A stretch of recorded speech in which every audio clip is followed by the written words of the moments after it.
कुछ ऐसी बात बोल देते हैं जीवन में किसी को नहीं पता, ये तो मुझे ही पता था। वो सिर्फ साधना करने वाला बंदा ही बता सकता है। उससे आप प्रेडिक्ट कर सकते हो कि आपको आपका काम सफल होगा या नहीं होगा। जैसे कोई वस्तु खो गई है, उसके बारे में पता लगाने के लिए एकदम 100% सटीक हो। कोई आपके पास आया हो, उसकी कोई चीज खोई हो और आपने उसको ढूंढ के बताया होगी या गाइडेंस दी हो कि आप यहाँ पे जाइए, आप वहाँ पे जाइए, ये चीज आपको वहाँ मिलेगी। हाँ, उसके पास में कोई केस आया, किसी के सोने के कंगन खो गए। मैंने उसको बोला कि कंगन घर में ही है और किसी बूढ़े व्यक्ति के पास है। अच्छा, तो उसने मुझे बोला सर छोटे के साथ में बोल दूं ये बात। मैंने बोला 101% कि मेरे ससुर के पास थे। आपने साधनाएं भी करी हैं, करण पिशाचनी साधना, वो एक बच्चे वाली होती है काचा कलवा के नाम से। काचा कलवा, हाँ जी। काचा कलवा साधना इन द सेंस एक तरीके से वशीकरण हो। हर किसी को ये नहीं करनी चाहिए। जो तंत्र का गढ़ है वहाँ काचे कलवे की साधना अत्यधिक होती है और वहाँ लोग काचे कलवे को बेचते हैं। उस लकड़ी के आगे से नुकुली करके उससे ही खोद के उसकी बॉडी को निकालो, बाहर निकाल के उस लकड़ी से उससे एक मंत्र होता है, उस मंत्र से उसको मारा जाता है। पर वो जब तक आपके काबू में है तब तक ठीक है, वरना वो आपके पूरे परिवार को विनाश कर भी सकता है। करण पिशाचनी की साधना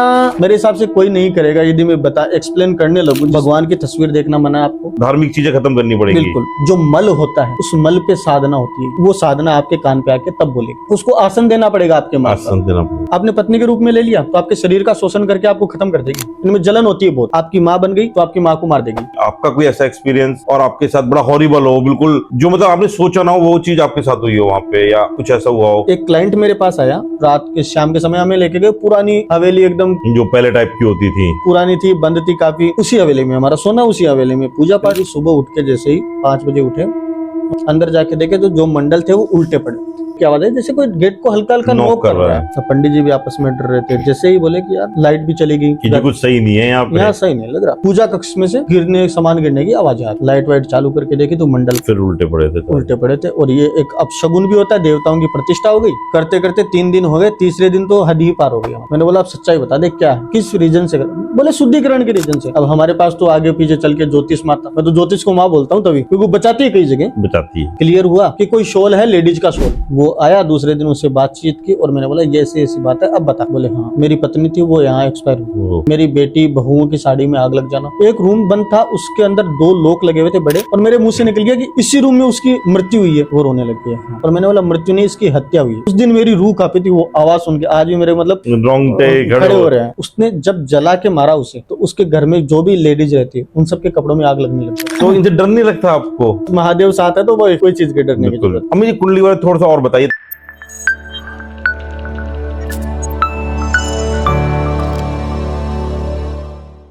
नमस्कार दोस्तों, स्वागत है आपका हमारे पॉडकास्ट चैनल पे। आज हमारे साथ आए हुए हैं फेमस एस्ट्रोलॉजर अमित पारिक जी। अमित जी जिन्होंने अपना पूरा जीवन, अपनी एजुकेशन सारी एस्ट्रोलॉजी में करी है और वो भी एक गुरुकुल से। तो हम वेलकम करते हैं अमित जी का अपने शो पे और उनसे डिस्कस करते हैं साधनाओं के बारे में, एस्ट्रोलॉजी के बारे में, और जानने की कोशिश करते हैं कि क्या हमें फायदे हैं साधना से और क्या फायदे हैं हमें एस्ट्रोलॉजी से। तो स्वागत है अमित जी आपका हमारे पॉडकास्ट पे। धन्यवाद। हर हर महादेव। हर हर महादेव। कैसे हैं अमित जी आप? मैं एकदम बढ़िया। बहुत बढ़िया अमित जी। तो अमित जी, हमारे दर्शक और हम सब जानना चाहते हैं कि आपने जो ये एस्ट्रोलॉजी में इतना नाम कमाया, सब कुछ लोगों को सिखाया है, ये आपकी शुरुआत कैसे हुई? कहाँ से शुरुआत हुई? आपकी ये इच्छा क्यों आई? देखिए, आपका आध्यात्म में आना या ज्योतिष या वेदों से रिलेटेड किसी भी फील्ड में आपका जाना, ये आपके पूर्व जन्म के संस्कार होते हैं या हमारे किसी पूर्वज के किए हुए कोई पुण्य कर्म है कि मुझे इस जीवन में ये कार्य मिला।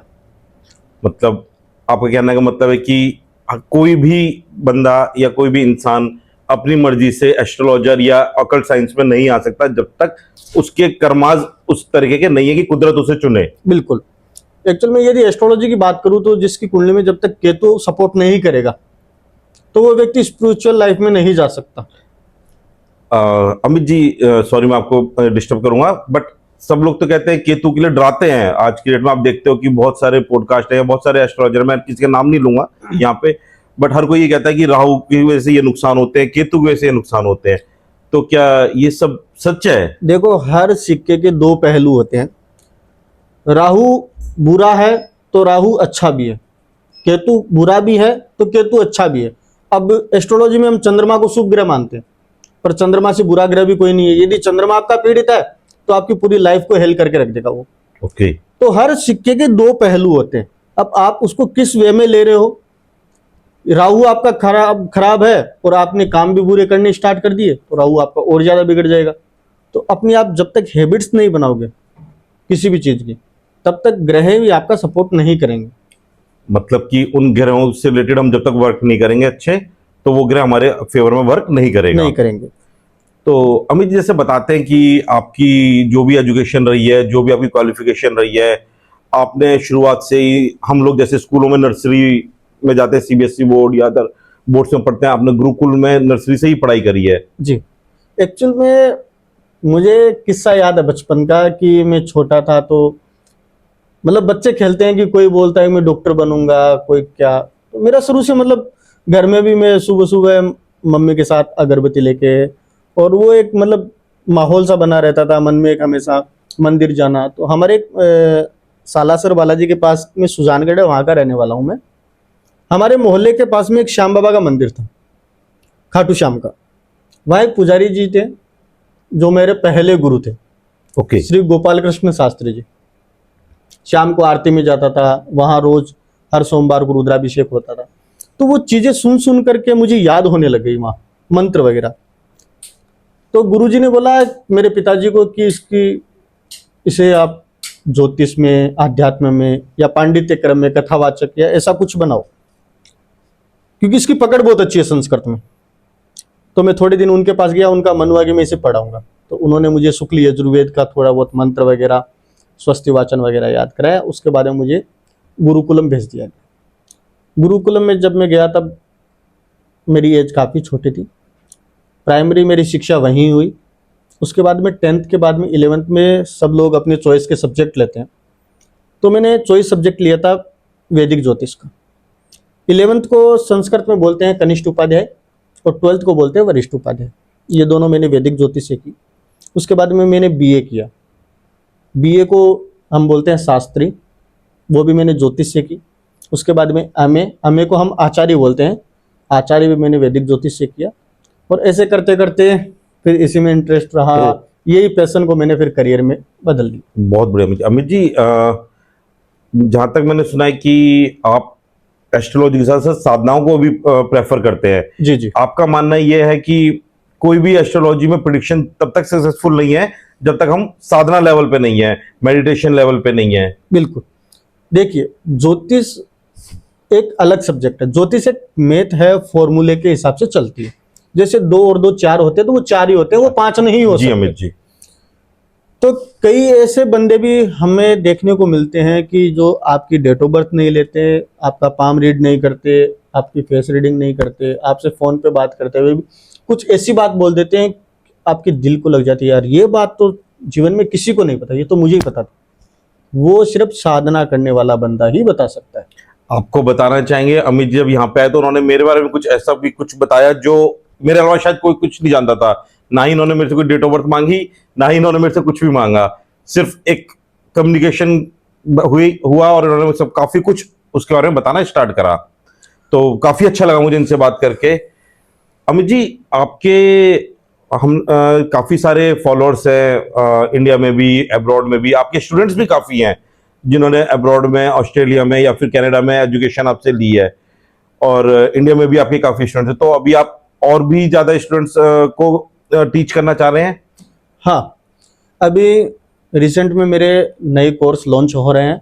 ओके। विनय सेटन गुरुकुलम नाम से मेरी इंस्टीट्यूट है, और ऑनलाइन भी मेरा विनय सेटन नाम से ही वेबसाइट है। मेरी खुद की प्ले स्टोर पे एप्लीकेशन है, वहीं पर मैं सब कुछ पढ़ाता हूँ। उसमें रमल भी पढ़ाता हूँ, वैदिक ज्योतिष भी पढ़ाता हूँ, न्यूमरोलॉजी, टेरो, वास्तु, तंत्र, रेमेडी की क्लास, साधनाएं, सब चीज़ें उसके अंदर हमने कवर करी है। और हमारे अच्छे अच्छे ट्रेनर भी उसके अंदर काम करते हैं। अमित जी रमल और एस्ट्रोलॉजी में क्या डिफरेंस, क्या चीज अंतर है ये? देखिए, एस्ट्रोलॉजी का मतलब होता है ज्योतिष। ज्योतिष बोले तो एक दर्पण जो आपको सही रास्ता दिखा सके। ज्योतिष की 41 विधाएं हैं। 41 प्रकार से आप किसी के बारे में प्रेडिक्ट कर सकते हो। इसके अंदर सुकून शास्त्र भी आता है। आप कहीं बाहर निकल रहे हो, आपको रास्ते में पहली बार किसने देखा या आपने किसको देखा, उससे आप प्रेडिक्ट कर सकते हो कि आपको आपका काम सफल होगा या नहीं होगा। ओके। उसके बाद में स्वर विज्ञान आता है, जो नाक से स्वर चलती है, चंद्र केतु नाड़ी, सूर्य केतु नाड़ी, तो इससे भी मतलब प्रेडिक्शन होती है। नाक से कौन सी सांस चल रही है, किस नाक की तरफ सांस चल रही है, उसके अकॉर्डिंग भी प्रिडिक्ट कर सकते। प्रेडिक्ट होती है। ओके। उसके बाद में आजकल तो बहुत मतलब विदेशी चीजें भी आ गई है, जैसे टेरो है, स्विच वर्ड्स है, काफी विद्याएं आ गई हैं, पर जो सबसे पुरानी है वो वैदिक ज्योतिष है। बात रमल की रही, रमल ज्योतिष भारत का था, भगवान शिव ने पार्वती को सिखाया। रमल दो डिवाइस होती है, दो पासे होते हैं, जो आपने महाभारत में देखे थे शकुनी को चलाते हुए, बिल्कुल अमित जी। उसी प्रकार के दो पासे होते हैं और उनसे ही एक हॉरोस्कोप बनती है, जिन्हें जंत्री बोलते हैं, कुंडली नहीं बोलते या जायचा बोलते हैं। क्योंकि ये विद्या जब मुगल काल भारत में आए तब ये विद्या भारत से चुरा करके अरब कंट्री में ले गई। इसका पहले नाम था रमणिक ज्योतिष, क्योंकि भगवान शिव और पार्वती इस विद्या के साथ खेलते थे, तो खेलने को संस्कृत में रमण करना बोलते, तो रमणिक विद्या थी। और अरब में जाकर के उन्होंने इसका ट्रांसलेट अरब लैंग्वेज में किया और उसका नाम कर दिया रमल ज्योतिष, रमणिक से। ओके। और उसके पूरी की पूरी भाषा को चेंज कर दी, और पहले उसे पत्री बोलते थे पर उसको जायचा बोलने लग गए, पूरी उसकी हर चीजों को अरब भाषा में चेंज करना अरबी चालू कर भाषा दिया। में सब हो गई। और वो प्रेडिक्शन सिर्फ और सिर्फ, मैं जहां तक मानता हूं, उसकी प्रेडिक्शन जैसे कोई वस्तु खो गई है उसके बारे में पता लगाने के लिए एकदम 100% सटीक होती है। उसमें किसी भी प्रकार की कोई date of birth, time, birth तो प्लेस, मतलब कि अगर किसी की कोई गाड़ी खोई है तो हम इजीली बता सकते हैं कि वो गाड़ी कहाँ पे मिलेगी। हाँ बिल्कुल बिल्कुल हम बता सकते हैं। एक्चुअल में मुझे थोड़ा सा नाम विस्मृत हो रहा है कि जब पहली बार भारत से कोई पंडित जी गए थे अरब कंट्री में, वो अरबी ज्योतिष को वापस लाने के लिए, तो थोड़ी अरबी लैंग्वेज भी सीखी वहां रह करके। उसके बाद में जो पुस्तक थी वो चोरी करके आए। चोरी करके जब वो आ रहे थे तो उन्हें मुगल के जो भी सेना थी वो ढूंढ रही थी, तो पहले हाथ से चक्कियां चलती थी। जी अमित, बिल्कुल। तो हाथ से एक चक्की चला, कोई पुरानी चक्की पड़ी थी, चक्की भी काफी बड़ी थी वो जो हाथ से चलती है। उसके चारों तरफ एक बाउंड्री होती है, उस बाउंड्री के अंदर वो आटा आ जाता है और बीच में से धान डाला जाता है। वो काफी टाइम से पड़ी थी, बारिश के कारण उसमें पानी इकट्ठा हो गया। वो उस चक्की के पार्ट के चारों तरफ लेट गया, उस पुस्तक को लेकर छुप गया था उस। अब जिसके पास में ये रमल विद्या का ज्ञान था अरब में, उसने पासे फेंके और लगाया पता कि वो व्यक्ति किताब चुरा के कहाँ गया है। ओके। तो उससे साफ पता चल गया कि वो बंदा किसी समुद्र के तट के अंदर, क्योंकि जल था। अब एक्यूरेट तो आप एकदम प्रेडिक्ट नहीं कर सकते, पर वो पता चल गया कि वो बंदा भी जल के अंदर है। तो उन्होंने सोचा कि जल के मार्ग के द्वारा वो भारत पहुंच गया होगा। तो इस तरीके से हम इसके बारे में जान सकते हैं। ओके। इसकी कई रिस्ट्रिक्शन है कि मंगलवार को नहीं इससे प्रेडिक्ट करते। आप यदि प्रेडिक्शन कर रहे हो उस बीच में कोई बच्चे की रोने की आवाज आ गई तो प्रेडिक्शन छोड़ देनी चाहिए। अच्छा, मतलब उस टाइम पे वो सही आपको गाइडेंस नहीं देगी। नहीं देगी। और इसके अंदर यदि हम बात करते हैं, जायचा बनता है। जायचे की जो शक्ल होती है, जैसे हमने कुंडली हॉरोस्कोप के अंदर हाउस होते हैं, घर होते हैं, भाव होते हैं, पर इसके अंदर शक्लें होती है। इसके अंदर 16 शक्ल होती है। 15 और 16 शक्ल के अंदर जायचा नंबर 3 और जायचा नंबर 4 आ जाए तो कभी भी प्रेडिक्शन नहीं करनी चाहिए, क्योंकि सामने वाला आपकी परीक्षा लेने आता है उस टाइम। अच्छा, मतलब हम यहाँ तक भी पता चल जाता है कि ये बंदा हमारे से कुछ पूछने आया है जनरली, या फिर हमारे से परीक्षा लेने आया। हाँ, तो ये भी हम रमल विद्या से जान सकते हैं।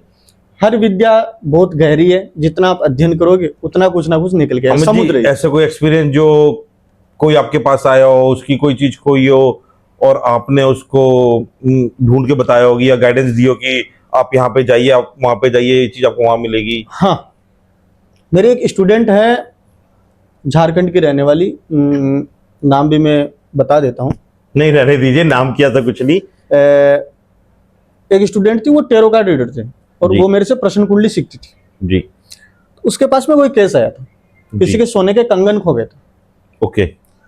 तो उसने मुझसे पूछा कि सर आप एक बार अपनी रमल से आप देखिए और अपनी प्रश्न कुंडली बना के देखिए। तो मैंने प्रश्न कुंडली से पहले चेक किया, फिर थोड़ा सा डाउट मन में रहता तो मैं 2-3 विधाओं से चेक करता हूँ, फिर मैंने रमल से चेक किया। मेरी रमल में भी वही है जो मेरी प्रश्न कुंडली में आ रहा है। मैंने उसको बोला कि कंगन घर में ही है और किसी बूढ़े व्यक्ति के पास है। अच्छा। अब वो बोल रही है सर मैं शौक हूँ इस बात को लेकर, मेरे टेरो कार्ड बार बार ये गाइड कर रहा है कि ये किसी बूढ़े व्यक्ति के पास है। ओके। तो उसने मुझे बोला सर श्योरिटी के साथ में बोल दूं ये बात? मैंने बोला 101%, क्योंकि जब 3 जगह हमने क्रॉस चेक कर लिया हमने, तो कोई डाउट वाली बात नहीं। उसने अगली को बताया 5 दिन बाद में उसके क्लाइंट का मैसेज आया, उसने मुझे स्क्रीनशॉट भेजा कि मेरे ससुर के पास थे वो, क्योंकि मैंने ठीक। कंगन खोल के ऐसे ही किचन में रख दी और मैं भूल गई थी आटा लगाते आटा टाइम। लाते थे। तो ससुर ने चोरी इसलिए कर लिए मुझे सबक सिखाने के लिए कि आगे से ऐसा काम महंगी चीजें हर कहीं ना रखें। नहीं रखे। तो ये है। बहुत बढ़िया अमित जी। अमित जी, आपने साधनाएं भी करी हैं कामाख्या में शायद।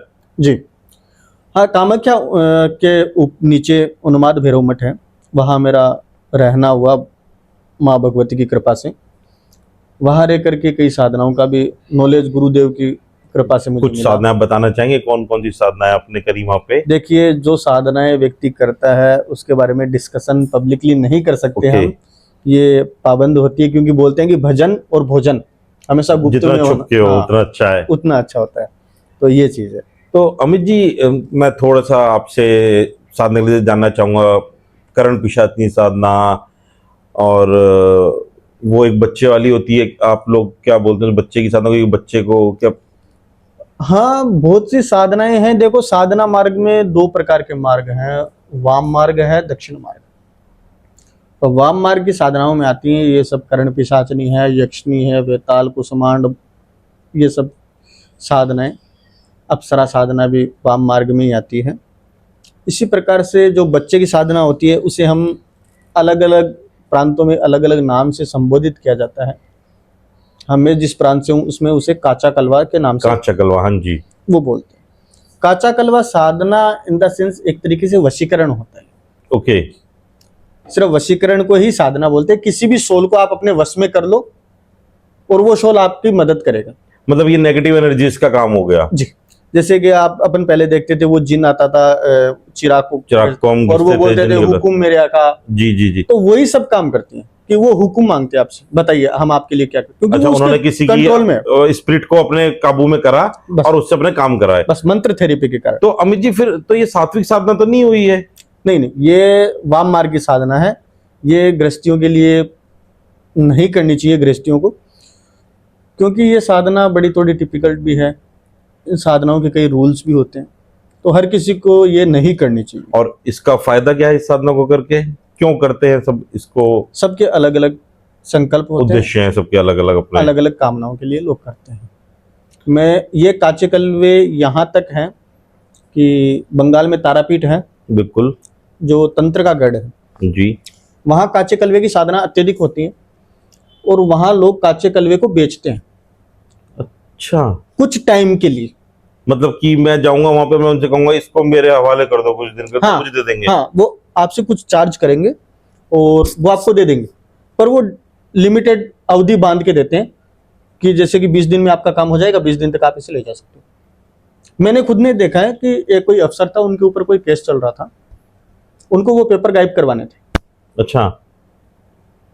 वो वहां गए, वहां से 15 दिन के लिए लेके आए, 15 दिनों में उससे पेपर गायब करवा। अब ये साधना होती भी बड़ी डिफिकल्ट है। यदि मैं सुनाऊं तो इसमें क्या होता है, 5 वर्ष से कम उम्र का कोई बच्चा एक्सपायर हो जाता है, तो हिंदू सनातन धर्म में ये कहते हैं कि 5 साल से नाबालिग का अग्निदाह नहीं होता, विधा नहीं होता, उसका भूमिदाह होता जी। है, उसको भूमि में दफनाया जाता है। जी। तो कोई बच्चा मर गया, उसको भूमि में दफना दिया गया। तो रेवती नक्षत्र के अंदर एक आक का पौधा होता है जो शिव जी पे चढ़ते हैं, आक जी, के पत्ते, आक के पत्ते, वो जड़ के सहित उखाड़ के लेके आना पड़ता है। उसके पत्ते हटा दो, शाखाएं हटा दो, सीधी लकड़ी है उसे रखो और रेवती नक्षत्र तक उसे धूप के अंदर सुखाओ। जी। उसके बाद में जो बच्चा जहां दफन हुआ है, उस लकड़ी के आगे से नुकुली करके उससे ही खोद के उसकी बॉडी को निकालो बाहर। बाहर निकाल के उस लकड़ी से उसे एक मंत्र होता है, मंत्र में यहां नहीं दे सकता किसी को, उस मंत्र से उसको मारा जाता है। छोटा बच्चा होता है, हड्डियां नाजुक हो जाती है, जमीन के अंदर रहते रहते वो बहुत नमक के अंदर रहता है, तो वो एकदम नाजुक हो जाता है। उसको पीटा जाता है, एकदम चपटा बन जाता है वो आसन की तरह। फिर उसको आसन की तरह यूज लिया जाता है, उस पर बैठ के कोई मंत्र है, उसका एक पुरुषरण होता है, क्योंकि इस काचे कलवे के मंत्र के अंदर 18 अक्षर है। कोई भी पुरुषरण करते हैं जिस मंत्र में जितने अक्षर होते हैं, जैसे गायत्री पुरुषरण करते हैं, तो गायत्री मंत्र में अनुष्टुप छंद है, हर मंत्रों में छंद होते हैं, तो गायत्री मंत्र में अनुष्टुप छंद है, अनुष्टुप छंद में 24 अक्षर, तो 24 लाख जप करने से एक पुरुषरण हो जाता है। ओके। वैसे 18 लाख मंत्र जप हो जाते हैं उस आसन पे बैठ के। वो जो शोल होता है बच्चे का वो आपके काबू में आ जाता है। काबू में आ जाता है। पर वो जब तक आपके काबू में है तब तक ठीक है, वरना वो आपके पूरे परिवार को विनाश कर भी सकता है।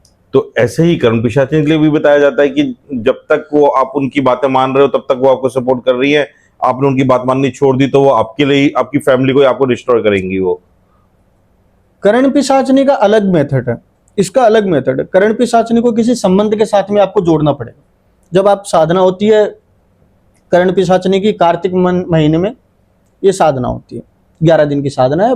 और करण पिशाचनी का आजकल सोशल मीडिया ने बहुत ज्यादा वो बना रखा है, पर ऐसा कुछ नहीं है। 11 दिन की साधना है कार्तिक महीने में, और उस 11 दिन के अंदर वो शक्ति, एनर्जी, करण पिशाचनी एक्चुअल में बोलते किसे, मलिन साधना है। ओके। करण नाम होता है कान का, पिशाच, जो पिशाच आपके कान में आकर के आपको बातें बताता है, वो करण पिशाचनी है। ओके। करण पिशाचनी की साधना मेरे हिसाब से कोई नहीं करेगा यदि मैं एक्सप्लेन करने लगूं जी बिल्कुल। क्योंकि करण पिशाचनी साधना करने से 21 दिन पहले आपको मंदिर में जाना बंद करना होगा, भगवान की तस्वीर देखना मना है आपको। ओके, मतलब बिल्कुल सात्विक, आपका सात्विक चीजें खत्म करनी पड़ेंगी, धर्म से धार्मिक चीजें खत्म करनी पड़ेंगी। बिल्कुल। उसके बाद में 7 दिन पहले से आपको नहाना बंद करना पड़ेगा, आपको ब्रश करना बंद करना पड़ेगा, आप शरीर पे उपटन तेल आदि नहीं लगा सकते, परफ्यूम वगैरह। 7 दिन साधना काल में आप 11 दिन तक नहा नहीं सकते, ब्रश नहीं कर सकते। और जिस पात्र में आप भोजन कर रहे हो वही पात्र आप वॉशरूम में यूज करोगे। मतलब बिल्कुल एक तरीके से ये डाउन लेवल की मलिन साधना है। मलिन साधना होगी। उसके बाद में ये साधना आपकी जो मल होता है उस मल पे साधना होती है।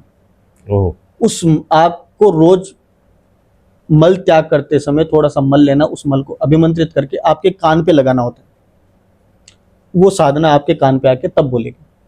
उसको आसन देना पड़ेगा, आपके माँ आसन देना पड़ेगा। तो ये साधना, पर इस साधना में जो बंदा चला गया फिर वो कभी आध्यात्मिक नहीं हो सकता, कभी वो मंदिर में नहीं चढ़ सकता, कभी वो भगवान की आराधना नहीं कर सकता, क्योंकि वो भगवान की आराधना करेंगे तो वो चले जाएंगे। और करण पिशाचनी को आप, ये एक लेडीज है। ओके। यदि फीमेल को, यदि कोई मेल साधना कर रहा है तो उसे 3 रूप में लेना पड़ेगा, माँ के रूप में, बहन के रूप में या पत्नी के रूप में। ओके। आपने पत्नी के रूप में ले लिया तो आपके शरीर का शोषण करके आपको खत्म कर देगी, और आप अपने गृहस्थ जीवन में कभी नहीं जा सकते। आपकी पत्नी से डिवोर्स करा देगी, आपकी पत्नी को खत्म कर देगी। माँ के रूप में ले लिया, ये जलनशील होती है, इनमें जलन होती है बहुत। मैं हूं तो मैं ही सर्वस्व हूं।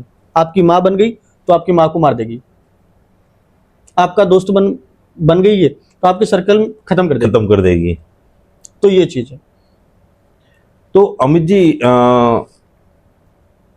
मतलब एक छोटी सी चीज आपसे जानना चाहूंगा कि आपका कोई ऐसा एक्सपीरियंस जो कोई क्लाइंट के आपके पास आया हो किसी सॉल्यूशन के अनुष्ठान के लिए, या आप गए हो उनके यहाँ पे और आपके साथ बड़ा हॉरिबल हो, बिल्कुल जो मतलब आपने सोचा ना हो वो चीज आपके साथ हुई हो वहां पे, या कुछ ऐसा हुआ हो? एक किस्सा मुझे याद आ रहा है। एक राजस्थान में जब मैं ये अनुष्ठान वगैरह बहुत ज़्यादा कराता था, क्योंकि अब तो समय नहीं मिलता, कंसल्टेंसी में ही समय नहीं मिल रहा और पढ़ाने में समय नहीं मिल रहा। कोई समय था जब समय में अनुष्ठान आदि भी करता था, अब मेरी टीम से करवाता। उस टाइम में एक क्लाइंट मेरे पास आया और मुझे बोला कि सर, कोलकाता रहता था, राजपूत था वो जी, राजस्थान का, ठाकर, कलकत्ता रहता था और देहात में उसकी कोई हवेली थी पुरानी। वो मेरे पास आया कि मुझे गुरुजी गायत्री का 1.25 लाख मंत्र जप कराने। मैंने बोला ठीक, कर देंगे भाई। उसने पूछा क्या खर्चा होगा। मैंने बोला 7 ब्राह्मण आएंगे, 7 दिन तक रहेंगे और एक महाराज लेके जाएंगे जो हमारा भोजन बनाएगा। वो सब तरीके से हमने उसे बता दिया। उसने एग्री किया कि ठीक है आप आइए, आप करिए। मैंने बोला करना क्या? बोले हमारे गांव में ही करना है। मैंने बोला ठीक है भाई। हम गांव में गए, वो कहीं और रहते थे। रात के शाम के समय हमें लेके गए, पुरानी हवेली, एकदम जो पहले टाइप की होती थी, पुरानी थी, बंद थी काफ़ी, करीब 50-60 सालों से वो हवेली बंद थी। और वो ठाकर की एज भी, जो राजपूत था उसकी एज भी काफ़ी थी, करीब 80 साल का था वो, उनके बेटे पोते भी थे। तो हमने मैंने बोला कि आपको मंत्र जाप कहाँ करवाने हैं, चलो पंडित जी आगे तैयारी करते हैं। बोले आप 1 घंटा रुको, हवेली की सफाई हो रही है। ओके। मैंने बोला हम तो कोई घर में बैठे हैं। बोले घर में नहीं, हवेली है हमारी, उसे हम तुड़वा करके पहले गायत्री जप करवा देंगे, फिर उसे तुड़वा करके थोड़ी एनर्जी पॉजिटिव हो जाए पॉजिटिव वहाँ, हो जाएगी। उसके बाद में हम यहाँ दूसरे मकान बनाएंगे और कलकत्ता में रहते हैं, यहाँ भी एक हमारा आवास हो जाएगा। बोला ठीक है भाई। वहाँ साफ सफाई करी, सिर्फ 2 रूम खुले थे, एक पूजा के लिए, एक पंडित जी के रहने के लिए। ओके। किचन कर दी, किचन में सामान रख दिया जो भी सूखा हमने बोला था, दाल चावल चावल।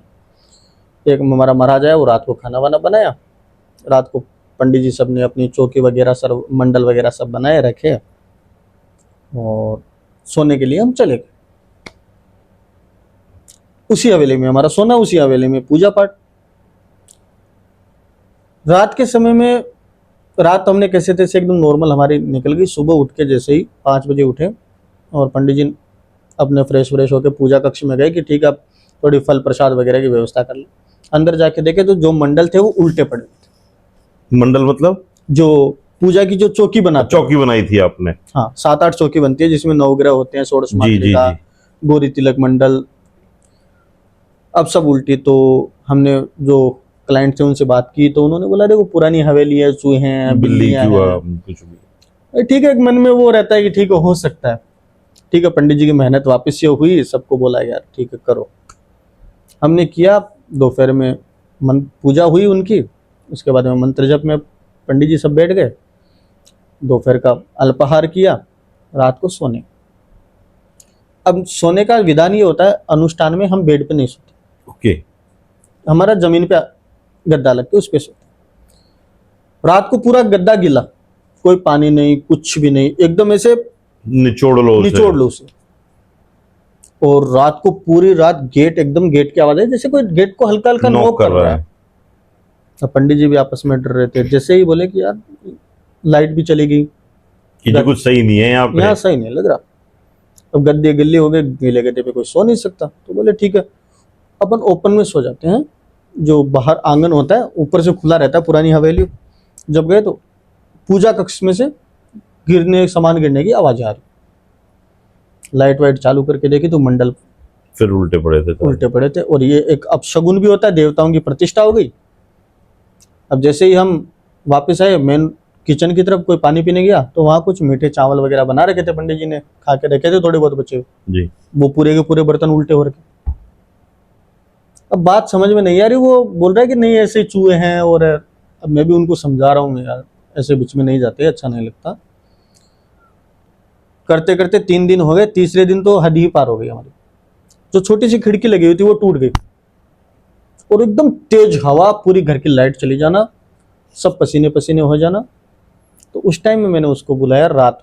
वो बोल रहा रात को तो मैं नहीं आ सकता, मेरी तबीयत खराब हो गई। मतलब उसको मालूम था बट वो बहाना कर रहा था। हाँ। सुबह मैंने बोला कि पंडित जी सभी जा रहे हैं। वो बोले ऐसे बीच में जा नहीं सकते आप, मैंने आपको पैसा दिया आप। अब मैंने बोला चलो भाई। मैंने बोला आप सच्चाई बता दे क्या है, किस रीजन से बोले शुद्धिकरण के रीजन से। मैंने बोला शुद्धिकरण हो ही नहीं सकता यहाँ। वही गुरुजी से बात की, गुरुजी ने भी बोला यार ये तो हमने भी आज तक नहीं सुना। अब हमारे पास तो आगे पीछे चल के ज्योतिष माता, मैं तो ज्योतिष को माँ बोलता हूँ तभी, क्योंकि बताती है कई जगह, बताती है। रमल खोली, प्रश्न कुंडली खोली, क्लियर हुआ कि कोई शोल है, लेडीज का शोल। ओ। वो आया दूसरे दिन, उससे बातचीत की और मैंने बोला ये ऐसी ऐसी बात है, अब बता। बोले हाँ मेरी पत्नी थी वो यहाँ एक्सपायर हुई और उसके कारण हम इस हवेली में 50 साल से नहीं रह पाते, क्योंकि हम जब भी रहने की कोशिश करते हैं करती है। तंग नहीं करती। मेरी बेटी बहुओं की साड़ी में आग लग जाना, कर्टन में आग लग जाना, बेडशीट्स में आग लग जाना, ये सब चीजें हो रही है। किसी ने बोला था कि गायत्री के जप कराओ वो चला जाएगा। अब हवेली के नीचे 16 रूम नीचे थे, 16 रूम ऊपर बने हुए थे। एक दिन ऊपर गया था मैं, एक रूम बंद था, उसके अंदर 2 लोक लगे हुए थे बड़े, उसके ऊपर लाल कपड़ा, कुछ ताबीज वगैरह वो सब बांधे हुए थे। मैंने क्रियोसिटी से पूछा कि ये क्या है। बोले नहीं ये पुराना है, इसमें कोई दादा परदादा की कोई वो पुराने सामान है, तो एंटिक सामान है, तो हम रख रखते हैं। मैंने मन में वो एक इनर वॉइस होती है ना, क्योंकि जब आदमी साधनाओं में होता है ना तो उसको इंट्यूशन लेवल अपने आप ही सब कुछ बताने लगता है। मैंने बोला कोई तो बात है, और मेरे मुंह से निकल गया कि इसी रूम में उसकी मृत्यु हुई है। वो रोने लग गया। हाँ, और मैंने बोला मृत्यु नहीं, इसकी हत्या हुई है। बोले बिल्कुल सही। मैंने बोला पहले बताना चाहिए था, ये गायत्री से जाने वाली चीज नहीं है। फिर उसने पूरी स्टोरी मुझे बताई कि हम दोनों में, मियाँ बीवी में झगड़ा हुआ, उसने घासलेट डाल के खुद को आग लगा दी, और वो तब से हम इस हवेली में नहीं रह सकते। उस दिन मेरी रूह कांपी थी, वो आवाज सुन के आज भी मेरे मतलब रोंगटे खड़े हो रहे हैं। देख पा रहा हूँ आपकी, मतलब आप तो बोलते बोलते भी थोड़ा सा। अब पंडित जी को सबको विदा किया, फिर वहां हमने दूसरा प्रयोग किया, माँ प्रत्यंगिरा का और हनुमान वडवानलिंग प्रयोग। ओके, और उसके बाद में गया जाकर के उस आत्मा की शांति कर, गया में मतलब पिंडदान जिसे हम बोलते हैं पिंडदान। गया में। ओके, वो सब हमने करवाया। उसके बाद से वो वहाँ हवेली भी टूटी है।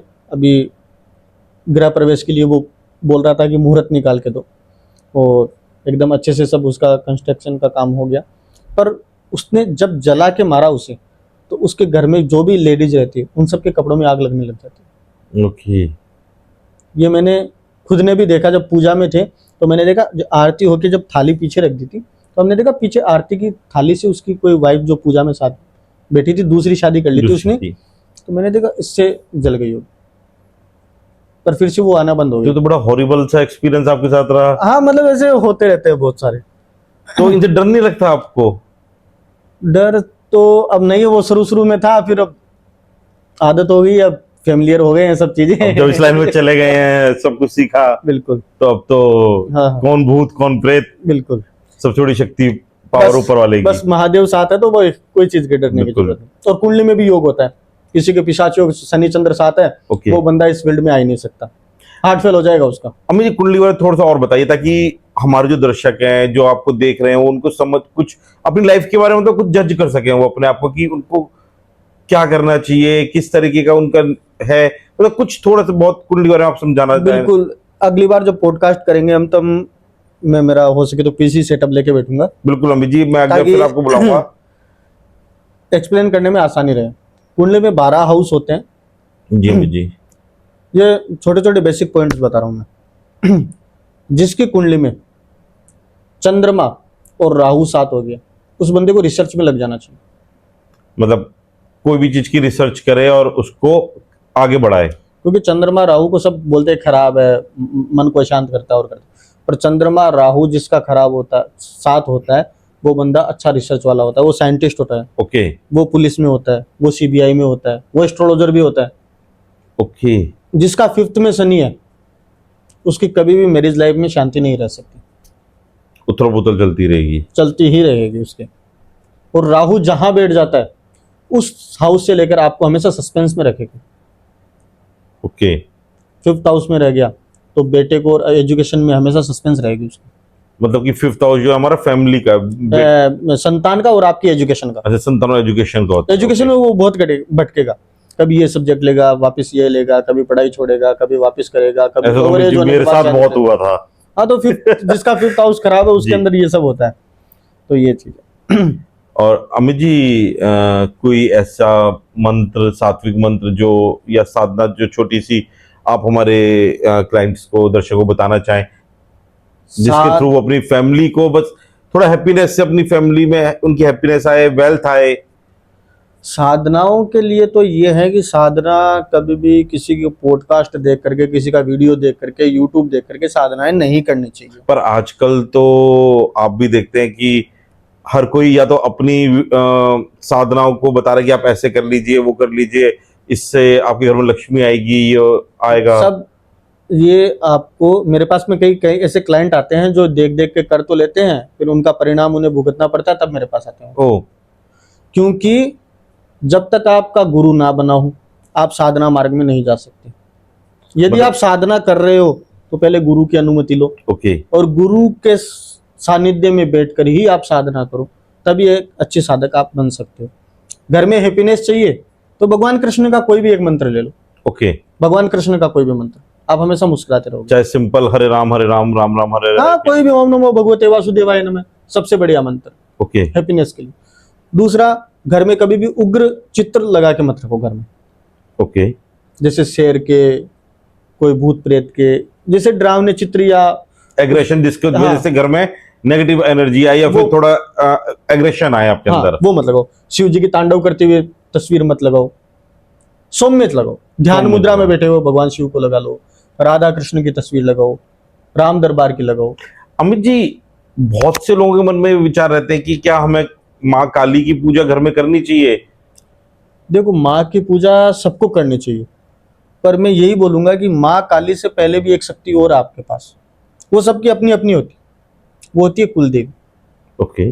जब तक आप कुल देवी की पूजा नहीं करोगे तो और बाकी देवियां आपकी पूजा को स्वीकार भी नहीं करेगी। यदि आपकी कुल देवी काली है, किसी की काली है, किसी की भद्र काली है, किसी की कपाल काली है, तो आपकी जो कुल देवी है उसकी पूजन करो।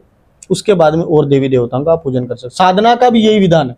सबसे पहले आप गणेश स्मरण, उसके बाद में गुरु मंत्र, उसके बाद में कुल देवी का, उसके बाद में आप मंत्र साधनाओं में आगे अग्रसर हो सकते। और अमित जी, जैसे किसी को अपनी कुल देवी का या कुल देवता का नाम पता हो तो वो भी एस्ट्रोलॉजी से हम पता कर सकते हैं क्या? कुल देवी देवताओं के बारे में तो आप अपने वंशावली से ही देख सकते हो, आप किस कुल में पैदा हुए हो उस हिसाब से ही सबके अलग अलग कुल देवी और कुल देवता होते हैं। आपके इष्ट इष्ट सबके अलग अलग, एक घर में 4 सदस्य हैं, उनके सबके इष्ट अलग है, अच्छा, मतलब कि लाइक मेरे फादर के अलग होंगे, मेरी मदर के अलग होंगे, मेरे अलग होंगे। सबके अलग हैं। ओके। मतलब वो एक होता है ना कि सबका एक फेवरेट हीरो होता है। हाँ जी। कोई बोल रहा है मुझे ये अच्छा लगता है, कोई मुझे ये अच्छा लगता है, कोई मुझे ये अच्छा लगता है। ऐसे ही एक इष्ट सबके अपने अलग होते हैं और कुल देवता और कुल देवी अलग है। वो अपने पीढ़ी दर पीढ़ी जो पूजन होता है वो कुल देवता और कुल देवी, जी। इष्ट आपके सबके अलग, वो आपकी कुंडली के अकॉर्डिंग होता है। अच्छा, और वो हम कुंडली से पता कर सकते हैं कि हमारे इष्ट कौन है हमारे लिए? कुंडली से भी पता चल जाता है। और इष्ट वही होता है जो आपको मन में सबसे ज्यादा, जिसके प्रति श्रद्धा हो आपकी, वो आपके Okay. इष्ट है। वो इष्ट का पूजन सबसे ज्यादा महत्व इष्ट का पूजन, मतलब कि जितनी हम इष्ट की पूजा करेंगे उतना हमें रिजल्ट मिलता रहेगा हमारे मिलता को। रहेगा। बिल्कुल। और अमित जी, आपने जो आपके स्टूडेंट्स हैं उनसे भी जिन्होंने आपका रेफर किया बेसिकली मेरे को, तो उन्होंने सबने बताया कि उनकी लाइफ में बिल्कुल ही अलग चेंजेस देखने को मिल रहे हैं जब से उन्होंने आपसे एक ये एस्ट्रोलॉजी का कोर्स किया है। कि उनका कहना है कि बेसिकली एक अर्निंग एक अलग पार्ट है, बट आपसे एक उनको जो कोर्स करके एक सुकून मिला है, उनके माइंड को रिलैक्स मिला है, वो किस वजह से उनको? मेरा यही है, मेरा पढ़ाने का तरीका थोड़ा अलग है। मेरा कोर्स जो भी मतलब मेरे से जो कोर्स कर लेता है, जो भी एस्ट्रोलॉजी कुछ भी, वो बंदा जीवन में कभी अकेलापन महसूस नहीं कर सकता फिर, क्योंकि उसके अंदर वो पावर आ जाती है कि लोग अट्रैक्ट होने लग जाते हैं। ओके। अकेलापन कभी नहीं होगा उसके पास। और एक मन मन के अंदर से एक हैप्पीनेस रहेगी कि यार आज जी। मैंने 3 लोगों को रास्ता दिखाया। जी। ज्योतिष एक दर्पण है, आपको रास्ता दिखा देगी, आपको किधर चलना है। आपको मन में खुशी रहेगी कि मैंने हाँ आज इतने लोगों की हेल्प की। सही, पैसा कम है पर एक मन में खुशी है कि मैंने आज इतने लोगों की हेल्प की। तो अमित जी, मतलब कि एस्ट्रोलॉजी के थ्रू अगर हमें पता लगता है कि हमारी लाइफ में आने टाइम में, मतलब फ्यूचर को भी पता कर सकते हैं कि हमारे आने लाइफ में ये प्रॉब्लम आ सकती है जिसको हम पहले ही उसका इलाज या उसकी रोकथाम कर सकते हैं, तो ये? एक्चुअल में जो विधाता ने लिख दिया वो जन्म कुंडली में लिखा है। जी। आपके पिछले जन्म के कर्म, ये जन्म कुंडली आपका ग्राफ है। जी। जब आप पैदा हुए तो अंतरिक्ष में ग्राफ बन जाता है, वो जन्म कुंडली है। वो आपके पिछले जन्मों के कर्मों के हिसाब से वो ग्राफ सेट होता है। अमित जी, ये जो आप बता रहे हो कि आकाश रिकॉर्ड, ये वही है क्या जिसे आजकल आकाशिक रिकॉर्ड भी बोलते हैं? हाँ हाँ वही। अब पहले के जमाने में जन्म कुंडली बोलते थे, अब साइंस ने जैसे जैसे तरक्की करी, तरक्की कर रही, वर्ड्स चेंज हो गए। अलग अलग नाम हो गए। रोज एक नए ग्रह की खोज हो रही है। जी। पर अभी तक साइंस, ये आज शोध हो रही है, पर मैं आज ही बता दूं, आकाश के अंदर 9 ग्रह तो है ही है, उसके बाद में 41 उपग्रह भी है।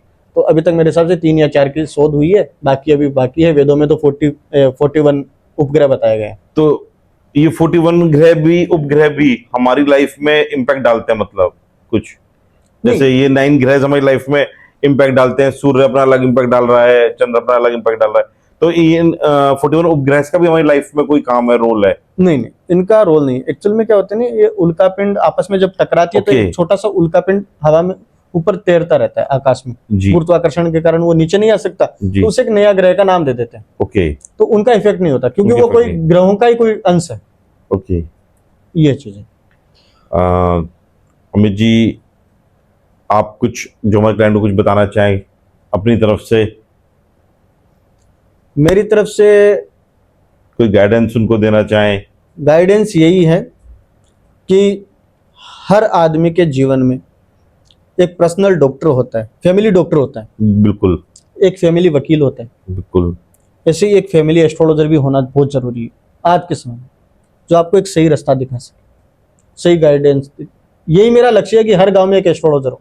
मेरे पढ़ाने का लक्ष्य यही है कि भारत के हर एक गांव में एक अच्छा एस्ट्रोलॉजर होगा तो वो गांव पूरा सुखी हो जाएगा एक एस्ट्रोलॉजर के कारण। तो आपका एक पर्सनल एस्ट्रोलॉजर भी होना जरूरी है। मतलब आपका मानना है कि आप खुद सीख के खुद अपना इलाज करें तो ज्यादा अच्छा है, ज्यादा बढ़िया रहेगा। क्योंकि आज अच्छा अमित जी, एक चीज और जो बहुत ज्यादा मिथ क्रिएट करती है कि लाइक किसी के आज मैं आपसे कुंडली दिखाता हूँ, जो दिखाऊंगा तो वो आप अलग डायरेक्शन देंगे, किसी और से दिखाऊंगा तो अलग डायरेक्शन देते हैं। ऐसा क्यों होता है? जबकि ग्रह तो ना ही नहीं है, उन्हीं के अकॉर्डिंग आप बता रहे हैं, उन्हीं के अकॉर्डिंग और लोग बता रहे हैं, तो ये सबकी बातों में कई बार डिफरेंस क्यों होता है प्रिडिक्शंस को लेके? सबके अलग अलग फॉर्मूला है, अलग अलग देखने के तरीके हैं। ज्योतिष विद्या में भी काफ़ी है, वैदिक ज्योतिष का अलग है। आज वैदिक ज्योतिष के हिसाब से कोई मुझसे पूछेगा, जो मैं बताऊंगा वैदिक ज्योतिष वाले के पास जाओगे शायद वही बताएगा। ओके। यदि आप केपी वाले के पास चले जाओगे, कृष्ण मूर्ति पद्धति, वो अलग बताएगा। ओके। हालांकि कृष्ण मूर्ति पद्धति दक्षिण भारत का सब्जेक्ट है, नाड़ी वाला अलग है बताएगा। तो ये देखने के अच्छा, सबके ये भी अलग एस्ट्रोलॉजी के अलग अलग पार्ट्स हैं, अलग-अलग वैदिक, पार्ट। केपी और नाड़ी। ये भी अलग अलग पार्ट है, क्योंकि वैदिक एस्ट्रोलॉजी बहुत बड़ा हो गया था जी। उसे पढ़ पाना मुश्किल हो गया, तो उसके अलग अलग पार्ट कर दिए। उसे कहा जाता है कि न्यूमरोलॉजी भी वैदिक एस्ट्रोलॉजी में से हमारे आई है। सब वैदिक, सब ही वैदिक का अंश है। एक श्लोक है, भागीरथी न नद्या न दानी संकरोपिवम शस्त्रम विद्यातुल्य शास्त्रम ज्योतिषम स्मृत। भागीरथी गंगा के समान कोई पवित्र नदी नहीं है, शिव के समान कोई दानी नहीं है, क्योंकि उसने अपने लिए लंका बनाई और पंडित जी को लंका दान में दे दी। और शस्त्र, विद्या से बड़ा कोई शस्त्र नहीं है, और जी। ज्योतिष से बड़ा कोई शास्त्र नहीं है। ओके। तो ये बहुत बड़ा गहरा शास्त्र है, तो इसके अलग अलग पार्ट कर दिए तो पढ़ने में लोगों को आसानी रहे, एक में पारंगत हासिल हो जाए। ओके। तो अमित जी, आज का पॉडकास्ट हम यहीं पे खत्म करते हैं। बहुत अच्छा लगा आपसे मिलके, काफी अच्छी नॉलेज आपसे मिली, काफी कुछ सीखने को आपसे भी मिला, और काफी इंटरेस्टिंग बातें हुई। आशा करेंगे अब आप जल्दी दोबारा हमारे चैनल पे आएंगे नई चीजों को लेके और नए ज्ञान लोगों के लिए लेके। जरूर। बहुत बहुत धन्यवाद अमित जी आपका। मिलते हैं फिर से हम अगले पॉडकास्ट में। हर हर महादेव हर अमित हर जी। महादेव। तो दोस्तों, उम्मीद करते हैं कि आपको अमित जी के साथ बात करके, उनकी बातें सुन के काफी कुछ अच्छा लगा होगा। जल्दी मिलते हैं हम लोग फिर से एक नए पॉडकास्ट में, नई चीज के लेके, और आपके लिए बहुत सारी नई नॉलेज लेके। नमस्ते दोस्तों।